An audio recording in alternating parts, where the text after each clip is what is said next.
টাটার সময়ের সাথে অ্যাক্সিডেন্ট হয়েছিল। যে গাড়ির মালিক, সে গাড়ির মালিকও কিছু দিইনি। সেই চিংড়ি পাটা কোনো রকমে অপারেশন করেছিলাম, ঠিক হয়নি। এখন কি করবো, এখন পরের ঢিবিতে আছি।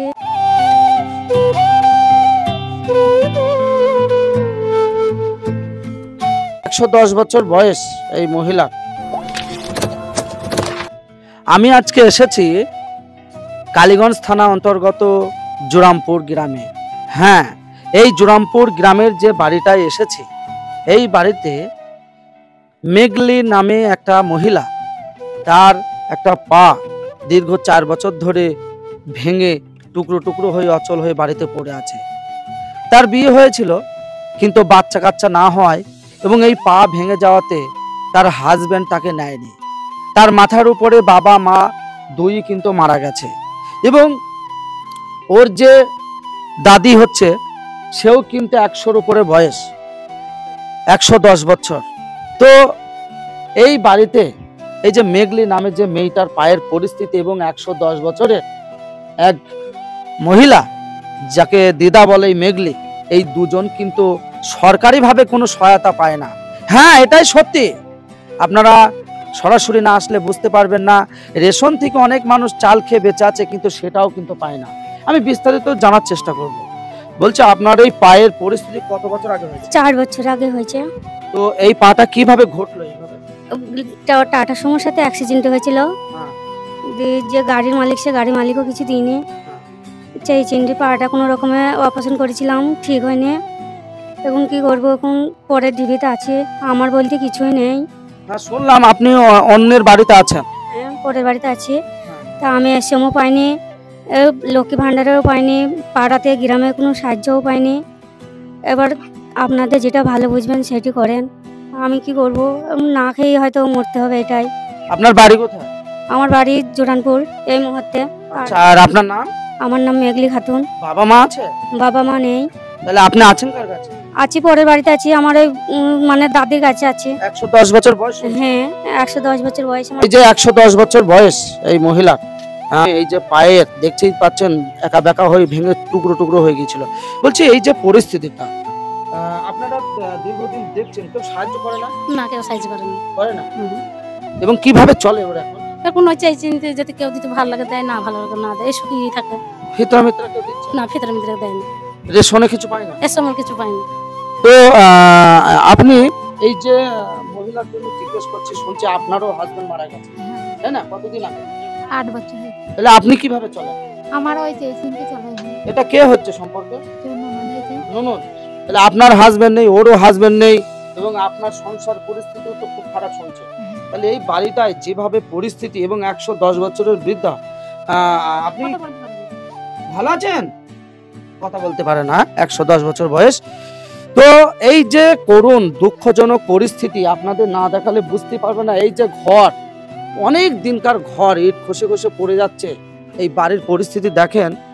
এবং এই বাড়িটা কিন্তু এই মেঘলি বিবি এরও কিন্তু না, এ কিন্তু যে ভাই মারা গেছে সেই ভাইয়ের বউ, সেও কিন্তু খুব অসহায়, গরিব দুস্থ পরিবার। এই বাড়িতে কিন্তু এই মেঘলি ওর ভাবির এখানেই কিন্তু একটু এক কর্নারে থাকে শুয়ে। হ্যাঁ, একটু সরাসরি দেখাবেন। দেখেন, আমার কিছুই নেই, নেই বাচ্চা, নেই স্বামী, নেই বাপ মা। আপনারা দেখেন, যেটা ভালো বুঝবেন, যে যা পারবেন সেটা দিবেন। এবং পাটাও অচল, এবং আপনি 110 বছরের পাটা তো আমি উঠে দাঁড়াইতেই পারি না। হ্যাঁ হ্যাঁ হ্যাঁ হ্যাঁ, একটু দেখতেই পাচ্ছেন এই ক্যামেরাটা, পাটা একটু দেখি ভালো করে, দেখি তো না। আপনার এই যে পরিস্থিতি, আপনার এই যে পা ভাঙা, আপনার হাজবেন্ড নেই, আপনি রেশন থেকে কিছু পান না, আপনার 110 বছরের দিদি লক্ষ্মী ভান্ডার থেকেও কিছু পান না? না, পারিনি। অবশ্যই এই যে মেঘলি নামে যে দিদি ভাই, এ সত্যিকারেরই, এর মতো গরিব কিন্তু আর দেখা যায় না।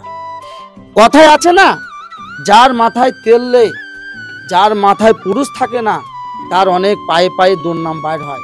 হ্যাঁ, এটাই সত্যি। এর মাথায় পুরুষ নেই, তার একটা বড় দুর্নাম। ভালোভাবে সততানি চললেও দুর্নাম। দ্বিতীয় কথা, মাথায় যদি তেল না থাকে, সরকারি আধিকারিক এবং যারা পদে থাকে তারাও কিন্তু এদের অ্যাভয়েড এবং তুচ্ছ করে চলে। এরা যদি খেতে না পেয়ে মরে যায়, হয়তো সেই মরে যাওয়ার দিন সেই কাফনটা পর্যন্ত অনেকে দিতে চায় না। এই ধরনের ফ্যামিলি আজকের দিনে আমাদের এই সমাজ। অবশ্যই এই ভিডিওটি আপনাদের কাছে আমি এই জন্যেই তুলে ধরলাম, কারণ আপনাদের প্রতি আমার অগাধ বিশ্বাস আছে আপনারা এই ধরনের অসহায় ফ্যামিলির পাশে সবসময় আপনারা দাঁড়ান। তার জন্য আপনাদের আমি সেলুট জানাই। এবং আমি কিন্তু সেই বেথুয়া ডহরি থেকে এই জোরামপুর এসছি নিঃস্বার্থ, এবং আমি কিন্তু সমস্ত 400-500 টাকা তেল খরচা করে একটা ক্যামেরাম্যান সঙ্গে করে এই অসহায় ফ্যামিলির কিন্তু ভিডিও শ্যুট করতে এসছি শুধুমাত্র আপনাদের জন্য, আপনাদের সাহায্যে যাতে এই ফ্যামিলিটার মুখে একটু হাসি ফোটে।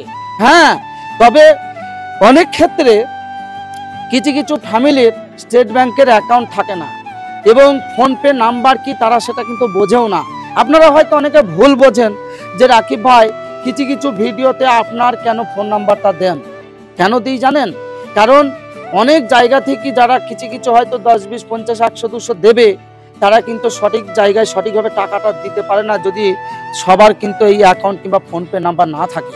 তার জন্যেই মানুষ কিন্তু আমাকে অন্ধবিশ্বাস করে আমায় পাঠায়, আমি কিন্তু বাড়িতে সেই টাকাটা দ্বিতীয়বার দিতে যাই, সেটাও কিন্তু আমি ভিডিওর সামনে আপনাদের তুলে ধরার চেষ্টা করি যে এই ফ্যামিলিটাকে আপনারা এই টাকা এই ব্যক্তি দিয়েছেন, আমি টাকাটা আজকে দিতে এসেছি। সেটাও কিন্তু 2-5 মিনিটের ভিডিও আমি সরাসরি প্রমাণস্বরূপ আপনাদের সামনে তুলে ধরি। হ্যাঁ, তো এই যে ফ্যামিলির পরিস্থিতি, আপনারা হাজার হাজার মানুষ একটা মানুষের পাশে থাকলেই যে সেই ব্যক্তির পাশে সবাই আছে তা কিন্তু না। আজকে এই বাড়িটাই আমি অবাক হলাম, এই ফ্যামিলিটা এতটাই দুস্থ পরিবার, ইনার হাজব্যান্ড নেই, পা ভাঙা, ওনার হাজব্যান্ড নেই, স্বামী নেই, দুটো ছেলে এবং 110 বছরের বৃদ্ধা মহিলা। এই সরকারিভাবে কোনো কিছুই কিন্তু এরা পায় না। হ্যাঁ, তার জন্য অবশ্যই আপনাদের কাছে জোরহাত করে বলছি, মানুষের বিচার করবে যে উপরে আছে উপরওয়ালা, কিন্তু আমাদের কাছে আমাদের মানবতা হিসাবে মানুষের বিপদে মানুষের পাশে থাকা এটাই আমাদের কর্তব্য, এটাই জানি। অবশ্যই এই ভিডিওতে সম্পূর্ণ আপনারা দেখার পর আপনার বিবেককে একটু চিন্তা করে একটু ভেবে দেখবেন এই ফ্যামিলিটার পাশে আপনি সত্যিকারেরই দাঁড়ানো উচিত না উচিত নয়। এই ভিডিওটি বাংলার প্রত্যেকটা এলাকার মানুষ যাতে দেখার সুযোগ পায়, অবশ্যই একটা শেয়ারের মাধ্যমে আপনাদের, তবেই কিনা এই ভিডিওটি সকলের কাছে পৌঁছাবে।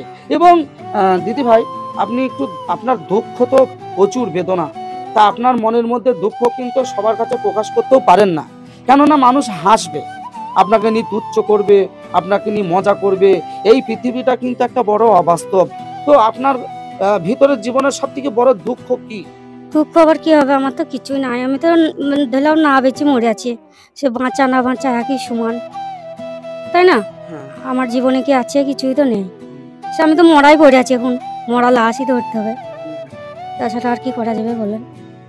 শুনতে পেলেন, অবশ্যই এই ভিডিওটি সকলকে দেখার সুযোগ করে দেবেন। বাংলার নয়, ভারতবর্ষের বাইরে আমার যে জানের টুকরো কলজের টুকরো ভাইরা যারা কাতার, কুয়েত, ওমান, মালয়েশিয়া বিভিন্ন জায়গায় কাজ করতে গেছেন, তাদের একটু শেয়ার, একটু সাপোর্ট, একটু কমেন্ট, একটু অর্থ দিয়ে এই ফ্যামিলিটার পাশে একটু দাঁড়ান, আমি আপনাদের কাছে রিকোয়েস্ট এবং অনুরোধ করছি। আপনারা ভালো থাকবেন, সুস্থ থাকবেন। এই রমজান মাসে সকলকে আমার আসসালামু আলাইকুম। Hello India.